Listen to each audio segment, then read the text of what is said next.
because in the end, they're the ones that are actually performing the daily tasks. And I felt like I was leading a little bit differently than how it was supposed to be in the manufacturing and logistics industry. I saw a lot of, let's say, a little bit, in my opinion, outdated leadership and culture. Like, people were leading with fear and with power, and it was a lot about like controlling them, not letting the workers share their ideas or listening to them because they had repetitive manual tasks. So why even listening to them? They know exactly what to do. And I never had that feeling. And I also thought it was a little bit like a lost opportunity and lost potential, because many of the project ideas that we had actually came from the workers, because they are the experts of their processes and Absolutely. They know best how to improve it.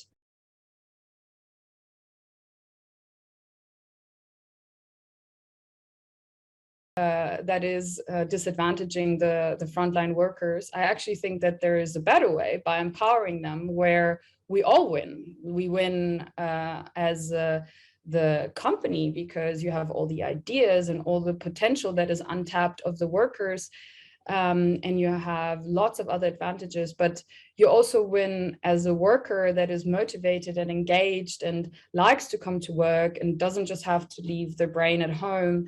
And lastly, also me as a middle manager, because I did have to bring in a lot of initial time and investment to get to that empowerment stage, to call it.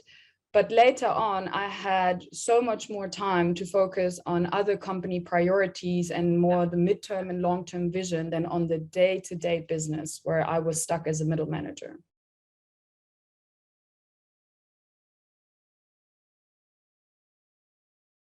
It's not about let's all hold hands and be happy and work happy together. I think there is lots of potential when it comes to productivity. I mean, there's so many studies from Gallup that say that so many, like I think it was 85% of workers are not engaged at work, and how this affects like retention rates. It affects like your reputation as an employer. I mean, if we talk about Generation Z, they will not work in the manufacturing industry if the culture is fear, power, and control, and they don't see a purpose in what they're doing. They will just, they don't even consider manufacturing as an industry or for them.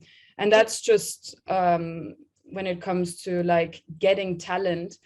And then on the other side, you have all the other things, like when you're more engaged and more motivated, you have better quality because you make less errors, you're more focused, you have a better customer satisfaction.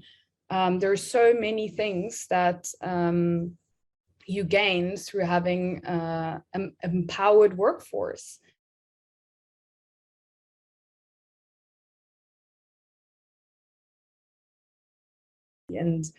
And I think especially now in the fourth industrial revolution, where we need to innovate, we need to come up with better processes. We can't just automate and digitalize the same old, wrong, and inefficient processes into the new era. Like, we have to listen to the frontline workers.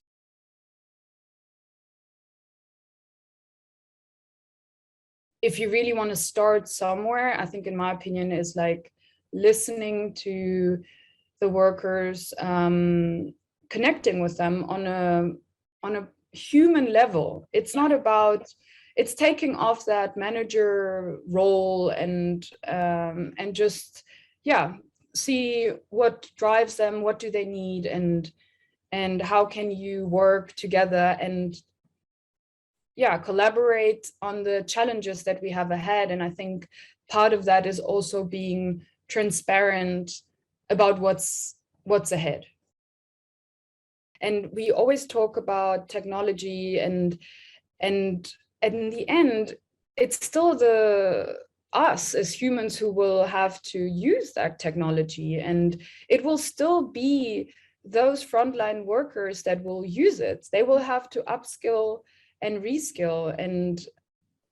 And that's why it's not, I hate when we talk about humans versus machines, because it's not a versus, it's not against, it's actually humans with machines and with technology. And it's like, when I say frontline sidekicks, it's about everything that empowers the workers.